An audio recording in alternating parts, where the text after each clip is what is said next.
দ্বিমতকে উৎসাহিত করার জন্য উনি উনার নিজের ক্রিটিসিজম কার্টুনকে শেয়ার দিচ্ছে, আবার একই সাথে উনার নেতা কর্মীরা আমাদেরকে বান্দির বাচ্চা বলে গালি দিচ্ছে। যারা আওয়ামী লীগের নির্বাচনগুলোকে বৈধতা দিয়েছে সেই মুনাফেক জাতীয় পার্টি কিভাবে মাঠে এসে হুঙ্কার দেয়? আমরা সফলভাবে পতন করতে পেরেছি, কিন্তু এখনো পর্যন্ত সফলভাবে রাষ্ট্র গঠন করতে পারি নাই। লক্ষ লক্ষ নেতা কর্মীর আমাদের কোনো প্রয়োজন নাই। সংখ্যায় লক্ষ লক্ষ নেতা কর্মী হাসিনাকে প্রোটেক্ট করতে পারে না। যদি না হতো তাহলে তাদের মধ্যেই আবার দেখা যেত হাসিনার পক্ষে, হাসিনার উন্নয়ন কেন প্রয়োজন সেটির পক্ষে দিস্তায় দিস্তায় আবার রচনা লেখা হতো, কলাম লেখা হতো, টকশোতে আবার কথা বলা হতো। আমরা একটি নির্বাচনের গণতান্ত্রিক উত্তরণের জন্য নির্বাচনের দিকে যে যাচ্ছে সেটির আগে অ্যাডমিনিস্ট্রেশন সংস্কার করে আমরা এই ব্যুরোক্রেটদের আমরা ভূমিকা সম্পর্ক নিশ্চিত হতে চাই। যারা আগের তিনটা নির্বাচনের সাথে জড়িত তাদেরকে দৃষ্টান্তমূলক তাদের ব্যবস্থা নিতে হবে। প্রিয় যুব সমাজ, সেটির বিষয়ে আমাদের ভয়েস রেজ করতে হবে মাঠে এবং জনগণের মধ্যে সেই বিষয়ে সচেতনতা বিস্তার করতে হবে। আর কোন প্রশাসন যেন হাসিনার সেবাদাস হিসেবে জনগণের বিপক্ষে গিয়ে ব্যালট যুদ্ধে ব্যালটকে বুলেটের সামনে রেখে জনগণের বিপক্ষে কাজে না লাগাতে পারে। আমরা দেখেছি বুলেট দিয়ে ব্যালটকে নিয়ন্ত্রণ করা হয়েছে। অ্যাডমিনিস্ট্রেশনে যারা রয়েছেন, পরবর্তী বাংলাদেশ বিনির্মাণের জন্য আপনাদের ভূমিকা অপরিসীম, আপনাদের সহযোগিতা আমাদের লাগবে।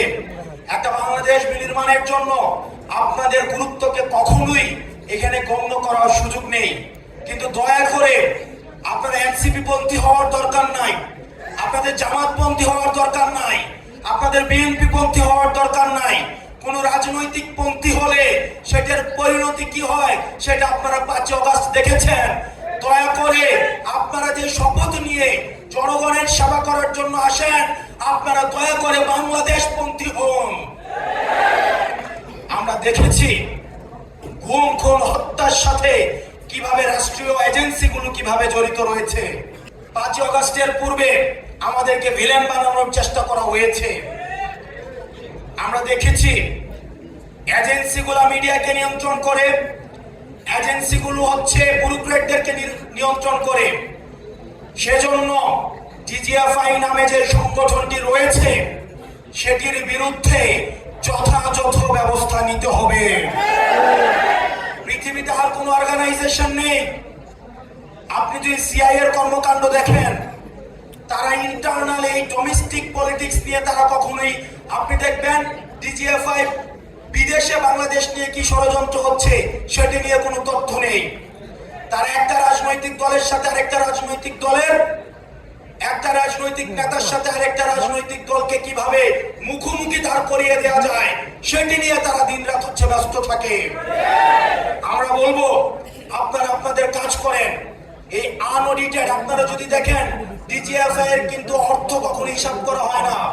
একটা আনঅডিটেড, একটা ফান্ডেড একটা প্রতিষ্ঠান হচ্ছে ডিজিএফআই, এবং সেটাকে দীর্ঘদিন গুম খুন হত্যার সাথে সেটাকে জড়িত করা হয়েছে। দুঃখজনক ভাবে আমরা দেখছি রাষ্ট্রের অনেক বড় বড় কর্তা ব্যক্তিত্ব এখন ডিজিএফআই এর পক্ষে দাঁড়িয়ে যাচ্ছে।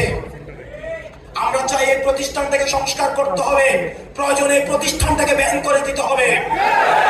ব্যান করে দিয়ে এই মিলিটারি অর্গানাইজেশনকে বাংলাদেশ পন্থী হিসাবে গড়ে তুলতে হবে।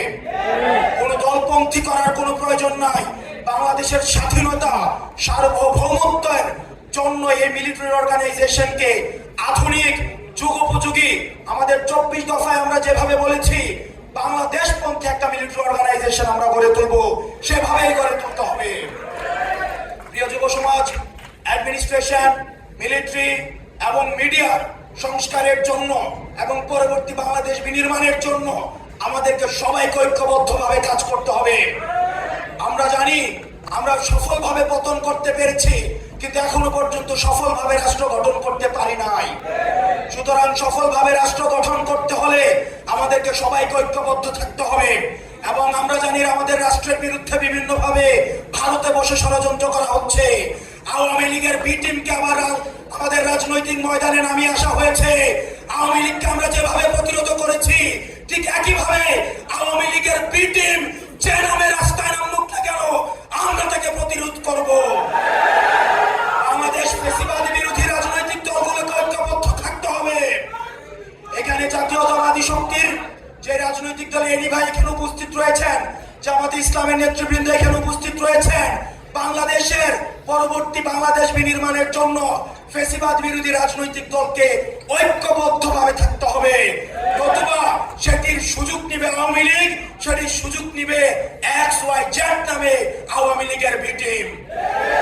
এবং আমার কাছে প্রশ্ন, ফ্যাসিবাদ বিরোধী রাজনৈতিক দলগুলো যেহেতু এখানে আছে, 5ই আগস্ট পরবর্তী সময়ে যারা আওয়ামী লীগের নির্বাচনগুলোকে বৈধতা দিয়েছে সেই মুনাফেক জাতীয় পার্টি কিভাবে মাঠে এসে হুঙ্কার দেয়? আমরা দেখতে পাচ্ছি আবার জাতীয় পার্টি দিয়ে ভারত থেকে আওয়ামী পুনর্বাসনের আবার ছক করা হচ্ছে। আমাদের সেটির বিরুদ্ধে গণতান্ত্রিকভাবে আন্দোলন গড়ে তুলতে হবে। পরবর্তী বাংলাদেশটা শুধুমাত্র আমাদের গঠনের, আমাদের মতপার্থক্য ভুলে গিয়ে আমরা পরবর্তী বাংলাদেশটাকে আমরা পরবর্তী ভবিষ্যতের কাছে যেন আমরা দেখছি বর্তমানে আমাদের অতীত প্রজন্ম আজকে প্রশ্নের কাঠগড়ায় দাঁড়িয়েছে, ঠিক একইভাবে আমরা যদি 90-এর মতো ব্যর্থ হই, আমরা যদি 71 পরবর্তী প্রজন্মের মতো ব্যর্থ হই, তাহলে 24 প্রজন্ম ভবিষ্যতের প্রজন্মের কাছে আমরা প্রশ্নবিদ্ধ হব। সেজন্য আমাদের রাষ্ট্র গঠনে আমাদের দায়িত্ব রয়েছে। একই সাথে সাথে আমাদের যুব শক্তির ভাইরা যেহেতু এখানে রয়েছেন, আমাদের একই সাথে সাথে আত্মসমালোচনাও করতে হবে। আমাদের দলে আমরা দেখছি অনেকে সুযোগ সন্ধানী হয়ে চাঁদাবাজের সাথে, দুর্নীতির সাথে, তদবিরের সাথে, টেন্ডারবাজির সাথে জড়িত হওয়ার চেষ্টা চালাচ্ছে। তাদের বিরুদ্ধে আমাদের সচেতন থাকতে হবে। লক্ষ লক্ষ নেতা কর্মীর আমাদের কোনো প্রয়োজন নাই। সংখ্যায় লক্ষ লক্ষ নেতা কর্মী হাসিনাকে প্রোটেক্ট করতে পারে নাই। আমাদের সব যোগ্য নৈতিক আমাদের সংখ্যায় কম হোক, তাদেরকে নিয়েই আমরা পরবর্তী বাংলাদেশ বিনির্মাণ করব। প্রয়োজনে আমরা জেলের শিকার হব, আমরা জুলুমের শিকার হব, কিন্তু আমাদের পথ কেউ ঠেকাতে পারবে না। একটি সংখ্যার কথা বলে যেতে চাই।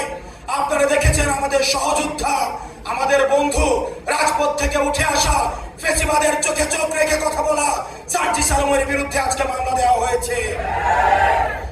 এটা আমাদের জন্য একটা সিগন্যাল। ডিজিটাল সিকিউরিটি অ্যাক্টের কথা বলে হাসিনা আমাদের টুটি চেপে ধরেছে।